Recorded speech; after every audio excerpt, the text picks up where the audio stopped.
Buenos tardes, classmates. How are you today?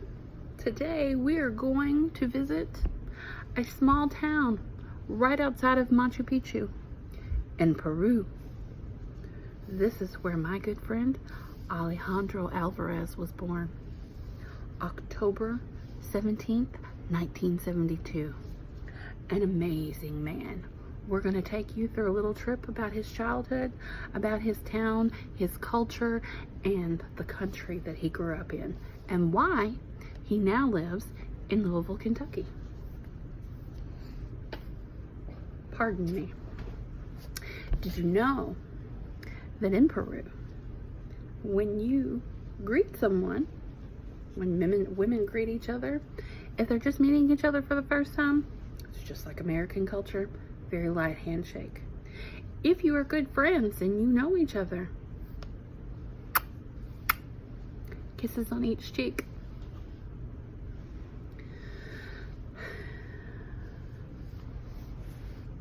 My friend Alejandro grew up in a very small, beautiful city right outside of this park of Machu Picchu.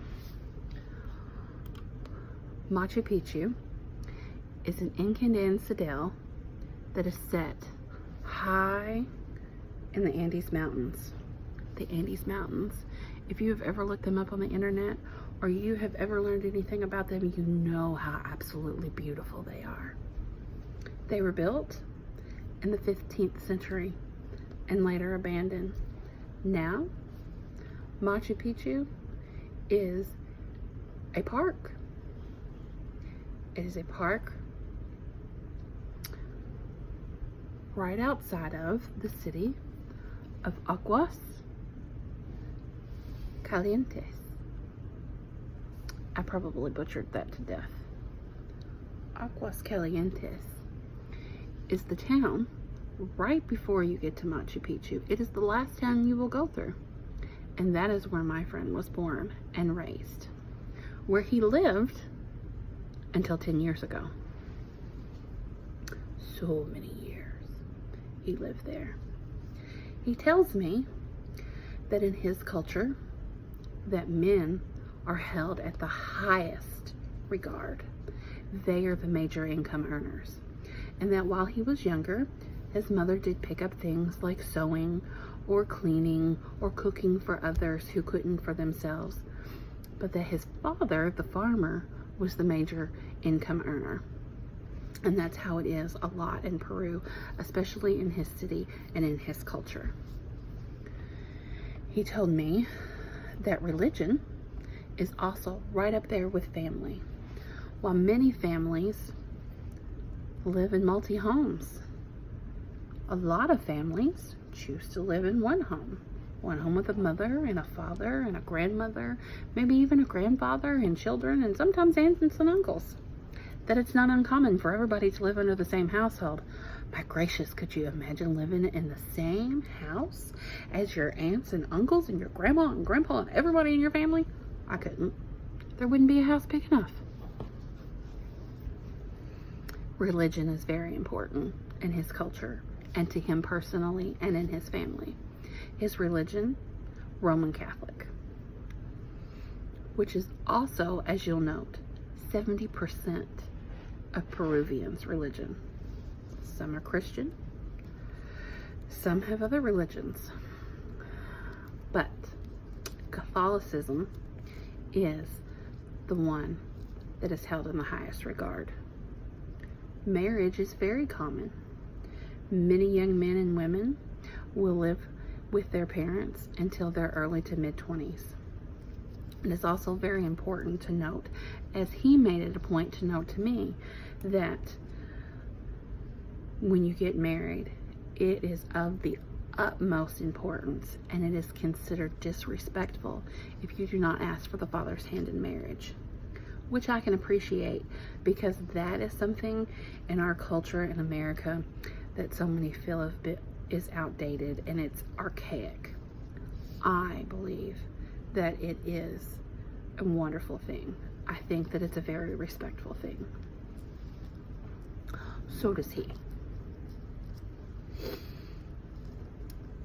something that you'll note is that while Peru recognizes civil marriages and recognizes you being married, if you got married in a courthouse or, you know, on the street right outside of Machu Picchu by a judge or a justice of the peace or any of those people like that in their culture, that it's kind of frowned upon because the culture dictates that you get married in the church.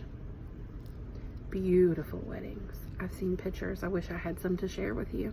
I should have asked for some.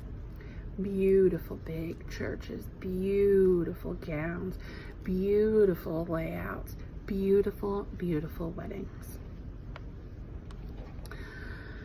The food.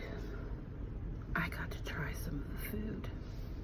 Peruvian food is not something I've ever had before until I got into this speech and talking to my friend. But I will tell you, it is some of the best food that I've ever had. Let's talk about ricotta relleno. It is mouth-watering and lip-numbing. It is so good. If you have ever had a stuffed pepper like me, you know that in America, peppers are stuffed with rice, hamburger meat, tomato sauce, and a very mild pepper. I use yellow peppers in mine. But ricotta relleno is made of one of the spiciest peppers you will ever eat. It is made with ground beef, ground pork, sauteed in white wine and tomato sauce with a little bit of cream. It has pecans in it. Oh my goodness. Pecans and potatoes. Who would have thought pecans and potatoes together would have been so magical? Oh my goodness. But it was delicious.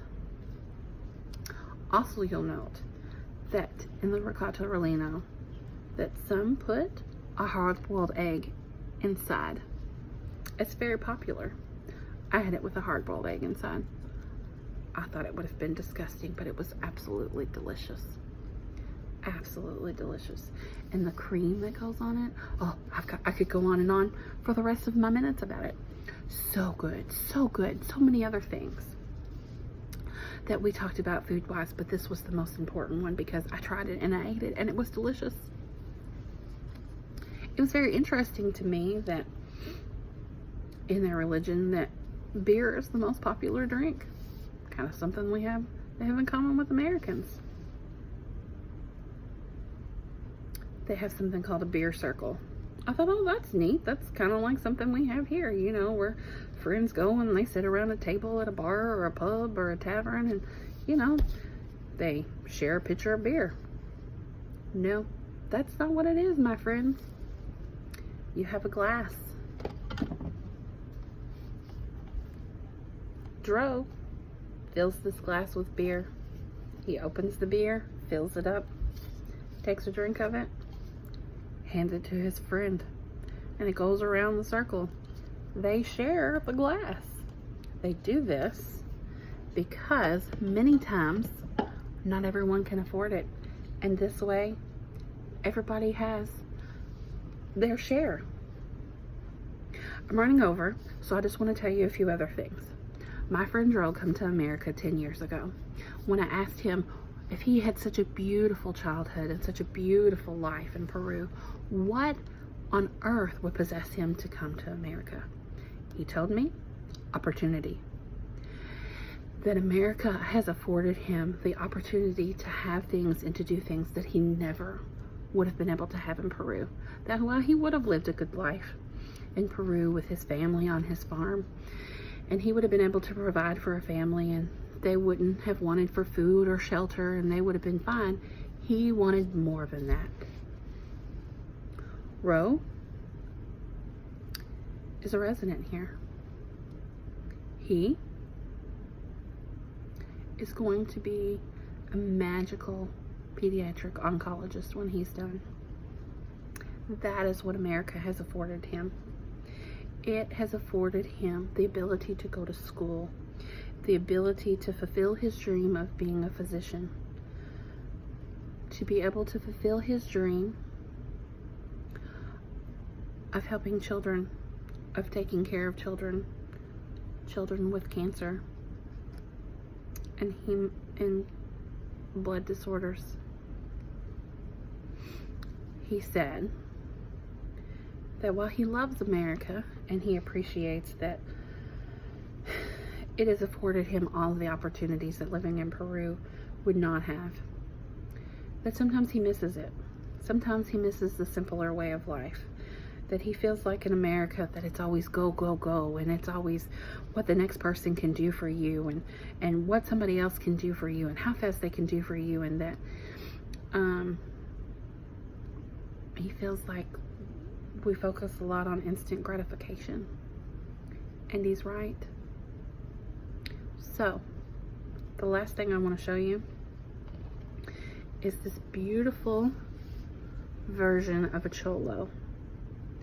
The joke is that you can tell the tourist from the town folk, because the tourists will buy the cholos, and more traditional cholos have little flaps on the sides with strings down the side.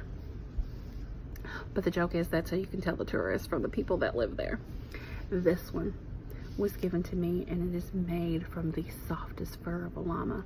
No llamas were harmed in the making of this, but it is so soft. And in the wintertime, it's magical because it will keep your ears so warm. Isn't it great? I hope you guys have learned a little about Peru and a little about my friend Ro. I hope that you have learned that